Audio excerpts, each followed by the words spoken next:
Mboka toko évoluer ka boité. Côté au bâti Rama Thompson 5 000 francs. Côté Kuna bâti 10 000 francs. Côté au bâti 8 000 francs. Tozo bâti prix exact et pas ya nani.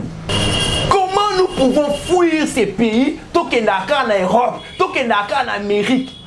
Qu'est-ce qui nous manque ici? Nous avons les diamants, nous avons les cobaltes, nous avons les or, tout ça va minérer nyonso. Mais qu'est-ce qui ne marche pas? Ba Congolais, tout déplacer à kaka, tout kendaka ko bois kaka soki ngunda, to kendaka ko se réfugier à l'étranger. Vous en avez souci à la population. Arrangez les choses. Les peuples d'abord.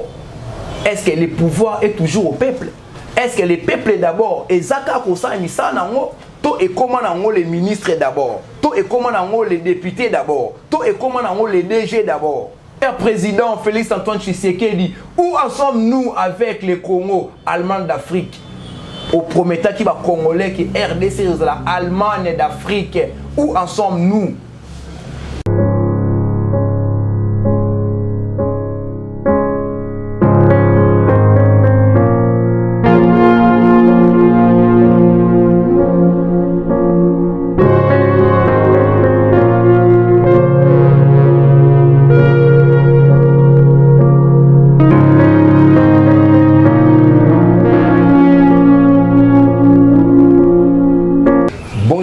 Bonsoir, c'est là dépend de l'ère à laquelle vous me suivez en ce net moment dans cette émission Tolobila. Aujourd'hui, c'est une émission spéciale parce que nous avons des sujets très pertinents que nous allons débattre ensemble avec vous, nos téléspectateurs. Avant de commencer, je me nomme, pour ceux qui ne me connaissent pas, je suis Monsieur Pompon Bafouka Lokasso. Je fais des analyses politiques et surtout je m'intéresse à la politique de mon pays étant donné que je suis Congolais des pères et des mères, comme toujours dit le professeur Noël Chani.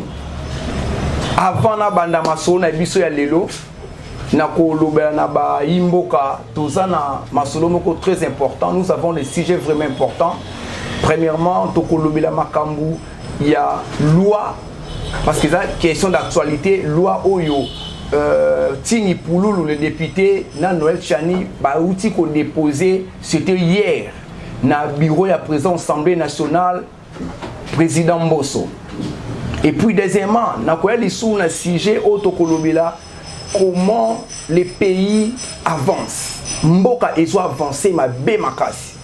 Les conditions socio-économiques n'est pas vraiment stables. Les prix des denrées alimentaires des premières nécessités à la hausse. Au moment où je vous parle, le gouverneur, il y a au Katanga, Azali na Zambie, a négocié pour l'achat, il y a la farine de maïs. Nazo condamné pratique avec la dernière énergie. Moi, j'ai vécu à Lubumbashi plus de 10 ans. Pratique wana il y a ba louchoua ba kenda kozwa semoule de maïs, foufou na Zambie. Ça fait plus de temps. Tant mazaki na Lubumbashi et bandaka, c'était même à l'époque de Moïse Katumbi. Soka ka foufou et mati, toroka Moïse Katumbi, ake Lubumbashi, ake Zambie plutôt, ake Zambie kosomba farine de maïs pour que a ramener en haut na Lubumbashi. Je dirais c'est la honte. Cher gouverneur Jacques Kiaboula, et l'Okouana, c'est la honte, c'est la pire honte. Et s'il vous plaît. Si j'ai encore Tokolobela Ezali, agression rwandaise. Ndekonabiso a aussi tweeté, c'était hier à tweeter, Ndekonabiso Niamabo a lobby M23 bazo projeté ba attaquer aéroport de Bukavu. Tokolobela toujours na émission na biso ya lelo. Encore tokolobela sujet il y a tracasserie. Bandeko o ba benga communément ba wewa ba motocycliste et même ba transport, même ba chauffeur à transport à commun ba bengi ngai pour me dire que non papa ba fuka loba likambu okobanga te. Nefsi bango boza la kimia ngana kobanga moto moko te. Nous sommes dans un pays démocratique, la liberté d'expression est assurée. Parce que Félix Antoine Tshisekedi n'a pouvoir n'a été en Azouaka Lobaka, je donne la liberté d'expression à tout le monde. Moutonio sur Azana Makoki Yakoloba. Moi, j'ai fait cette émission, j'ai fait des analyses politiques, je suis là pour encourager les gouvernements. Je suis là aussi pour décourager les voleurs et les détourneurs. Parce que Mboka Oeze biso nyonso ba Congolais. Mboka Oeze biso nyonso. Pour na kene rapidement na sujet na biso, toye d'abord sujet à liboso. Sujet à liboso ezali nini, mboka na biso ezali kokema be. Situation socio-économique. Je dirais que pour le moment, Congolais n'y son côté à Zolandanga une émission où Aza sûr qu'il n'a pas cité. Situation ezama bemakasi ezali pitoyable. Biloko ezako mata panier alimentaire n'en parlons pas. Biloko ezako mata na précédente vidéo na lobaki cher ministre ya économie nationale. Mais quand on fixe les biso ba prix ya ba denrées alimentaires, c'est très important. Mboka toko évoluer ka boité côté au bâti Rama Thompson 5000 francs, côté kuna bâti 10 000 francs, côté au bâti 8 000 francs, tozo bâti prix exact eza et pas ya nani. Là j'interpelle le ministre de l'économie nationale. Nebi ke bolanda ka émission nanga oyo parce que makambu mingi nazo loba pe boza ko salela. Ministre économie nationale, s'il vous plaît, veuillez nous fixer les prix ya ba denrées ya première nécessité. Pouvoir oyo mokonzi mboka lobaka na biso slogan les peuples d'abord. Félix Antoine Tshisekedi. Est-ce que slogan wana ezaka kato botia na tiroir? Les peuples d'abord. Est-ce que le pouvoir est toujours au peuple? Est-ce que les peuples d'abord? Et Zaka Kosa Nissa Nango, to et comment nango les ministres d'abord, to et comment nango les députés d'abord, to et comment nango les DG d'abord. Là, je suis venu interpeller d'abord les ministres de l'économie nationale. Zoa ba responsabilité na yo. Oza ministre ya ba biroté. Biso bana ya funa ngiringiri selemba ubumbu makala toana posa ya changement amélioration bana kimbati ke masina njili bana posa ya amélioration to yeba parce na mikili musu pesa la ka to yebi ke tomate ya mobimba boîte tomate était kamara 1 franc jusqu'à quand to banoki so biloko na divagation to yeba au moins que boîte ya sardine ani était kamara na autant. Ministre ya économie nationale. S'il vous plaît, papa ministre, Bossala Moussala pour na intérêt à population. Toye na sujet ya tracasserie. Ba wewa ba benginga ina ziba appel téléphone et kangami. Tracasserie o ezoleka. Soit disant ba ndeko na biso ba to ordre ba autorisation de transport. Tracasserie ezoleka. Dans un pays sérieux, n'a pays où est sérieux, et ça la capé premier avertissement, deuxième avertissement. Mais n'a pas premier avertissement, c'est la rassouté. Vous arrêtez quelqu'un, la police nationale. Vous ça peut conseiller. Non monsieur, et l'autre au sali, mbeba au sali, ko zong et l'ango li sous-souté. Et ça la raté. Et c'est la carte au kangi moutou boum malamor amende. Non. Bande konabiso ba kondi à la police na ebi ke bo pesa ka ba autorisation pa bande ko ba ke na terrain ba sa musala.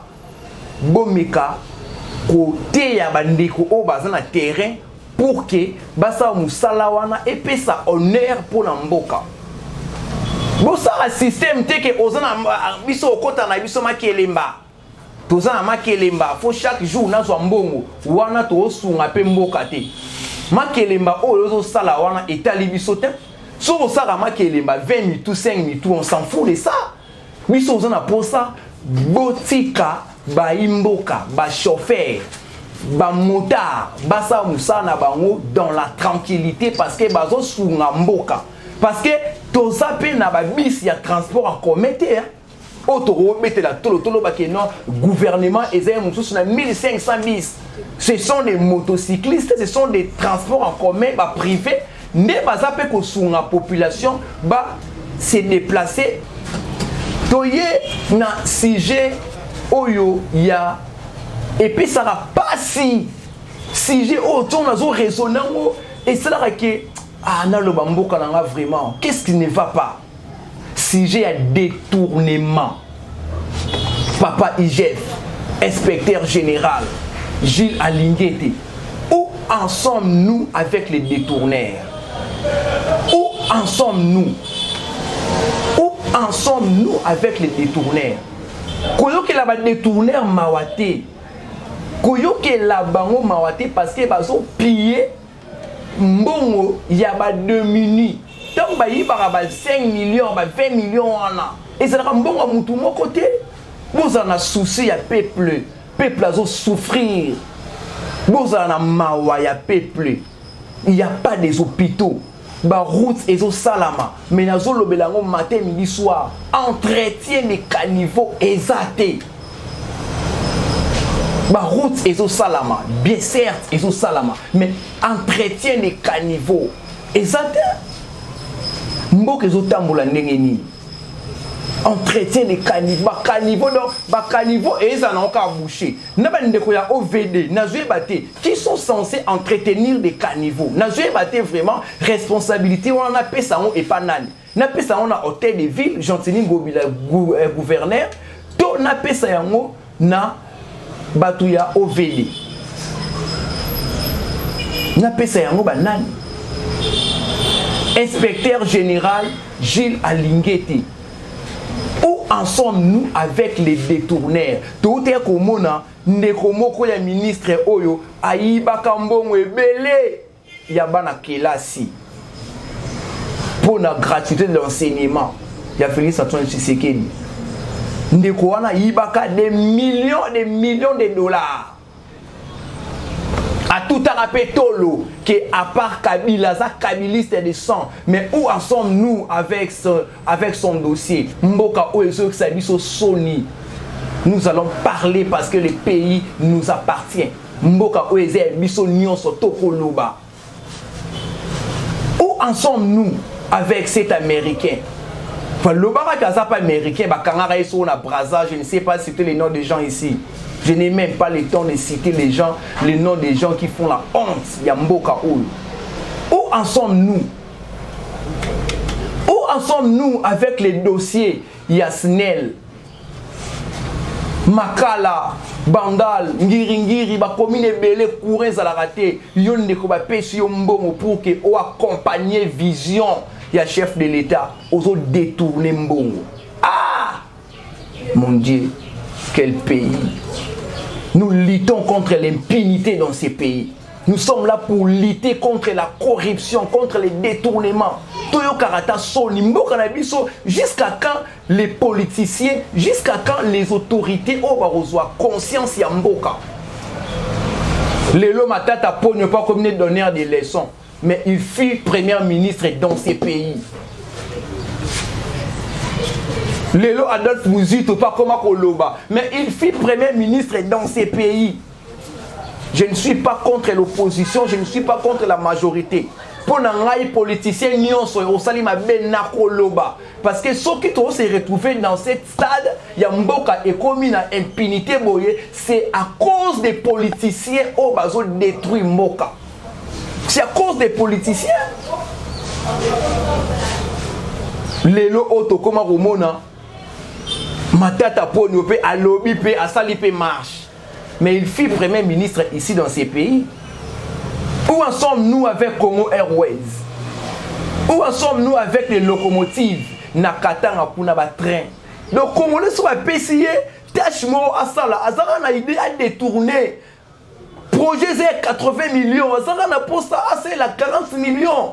A garder 40 millions pour la poche privée, to karape mawa population. Bokenda mikili apoto bo enviara, mboka kitoko, ba autorité, ba ça sérieux. Mais ba ça sérieux parce que ba autorité ba li ba ça sérieux. Mais comment se fait-il yo autorité à Mboka na biso? Ozolo ba Mboko e robongaraté, kakaboué, mais en même temps tu es ministre, tu es censé arranger les choses. Mais yo moko osa toujours na ba détournement. Yo moko osa toujours na ba impunité. Mais comment se fait-il ba nani ba yo bongsa Mboka ngo? Ba nani ba yo ko bongsa Mboka na place na biso moko ba na Mboka? To zala sérieux. To zala sérieux. Ba parents sont ba sérieux te mutoyo après sa vie no cours à patriotisme oza sous mon a 15 ans oza sous garçon de 17 ans oza sous mon a 12 ans azo enseigner bino ba tata mi bimba professeur d'université azo enseigner bino que bolinga école avoir l'amour de ces pays. C'est le seul pays que Dieu nous a donné. Comment nous pouvons fuir ces pays to que en Europe, to que en Amérique? Qu'est-ce qui nous manque ici? Nous avons les diamants, nous avons les cobaltes, nous avons les or, tout ça va minérer nyonso. Mais qu'est-ce qui ne marche pas? Ba Congolais, tout déplace à kaka, tout kendaka, ko bois kaka, so ki ngunda, so to kendaka, ko se réfugier à l'étranger. Vous en avez souci à la population. Arrangez les choses. Mon très cher président Félix Antoine Tshisekedi, où en sommes-nous avec les Congo allemands d'Afrique? Au promettant qui va congolais, qui RDC, la Allemagne d'Afrique, où en sommes-nous? Cher président de la République, Bossala Makambu ya malamu pour que intérêt congolais azana fierté na abeta tolo ki naza vraiment na mboka nanga. Ils ont dit que Moutou a détourné 100 millions, a détourné 60 millions. Bolongo lié dans le ministère Azalaki, Botini est DG côté Moussoussou, Azako roulé carrosse. Azo roulé carrosse avec des comptes, des millions de comptes dans la banque, Azan est à l'aise. Comment est-ce que Mboka Oyo est pour évoluer? Dans le Congo, apparemment tout le monde est volé. Est-ce qu'il y a des gens sérieux dans ces pays?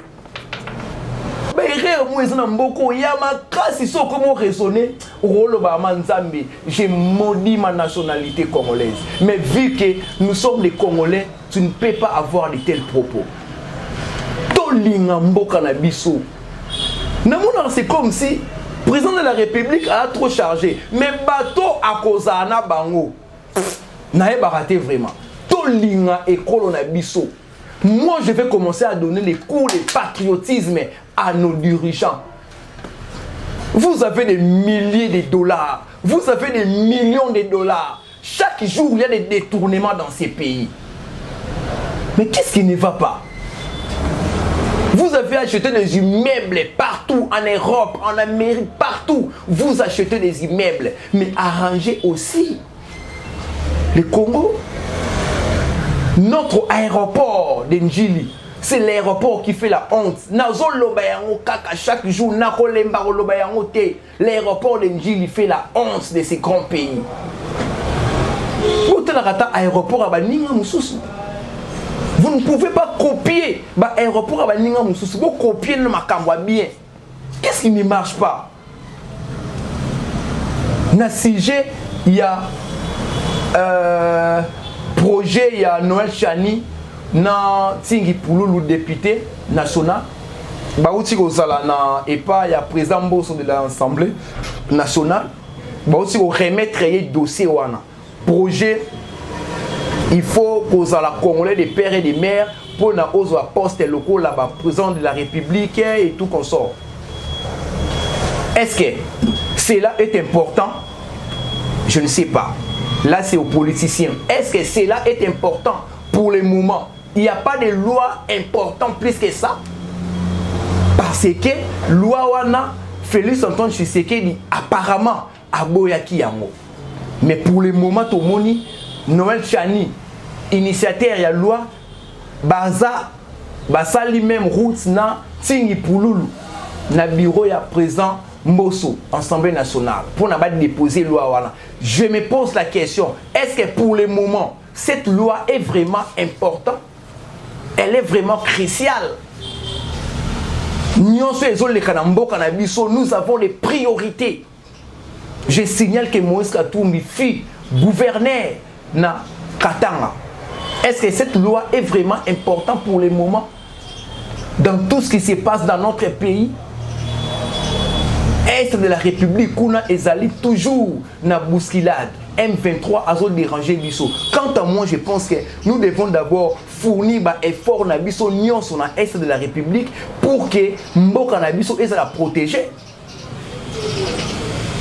Nous crions toujours haut et fort les Rwandais. Certes, les Rwandais qui sont derrière les M23, mais nous aussi, nous avons une part de responsabilité. Nous avons une part de responsabilité. Nous les Congolais, nous sommes trop kipides. Côté Nyonso, Mbon Eza, Olingara, Osa Kop. Yango Moni, Tokomi même pour céder Mboka na biso et pas étranger à cause des richesses, à cause des intérêts personnels. Nous disons non au détournement. Nous disons vraiment non au détournement. Nous devons avoir l'amour de ces pays. Nous devons aimer ces pays. Parce qu'on n'a pas un autre pays à part la RDC. Nous devons avoir l'amour de ces pays. J'ai sali de loin une dame de fer, une dame qui a les soucis de ces pays, Maman Yvette, honorable Titi Bafouka Chongo. J'ai salué honorable Vital Kamerhe. J'ai salué président Félix Antoine Tshisekedi. J'ai salué Adolphe Muzito. J'ai salué Moïse Katumbi. J'ai salué Martin Fayulu Madibi. Moi, j'ai toujours dit, je suis ni de l'opposition, je suis ni du pouvoir. Moi, je suis là pour éclairer l'opinion. Moi, mon seul souci et ma préoccupation, nous voulons que les Congo puissent gagner les batailles de développement. Nous voulons que les Congo puissent gagner le changement. Que les conditions des Congolais puissent être améliorées. Que les Congolais vivent dans leur propre pays en étant Congolais basés en la fierté à Mboka na bango. Je dis un grand merci à mon réalisateur privé. Là, je vois Jérémy Chiswabanto. Merci pour le travail. Je vois Eli, je le salue, là où il me suit. Je dis, le Congo vaincra. Nous n'avons qu'un seul pays. Nous devons avoir l'amour de ces pays. Attention aux détourneurs. Attention aux détourneurs. Attention aux détourneurs. Merci beaucoup. Que Dieu bénisse la RDC. Merci beaucoup. Congo, Congo nde mboka, mboka ngo mokengeli koi, mboka ngo mokengeli léopard.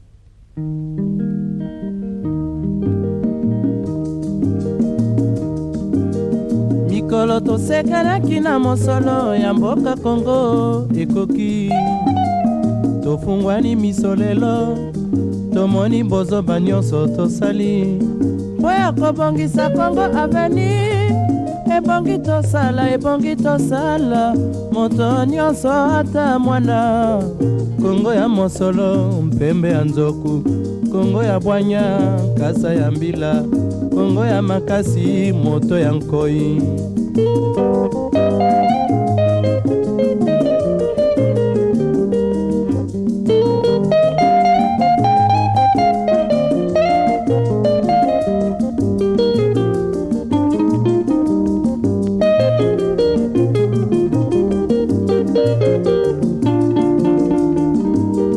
Mikolo tosekanaki na mosolo ya mboka Congo ekoki, tofungwani misolelo, tomoni bozoba nyonso tosali po ya kobongisa Congo avenir.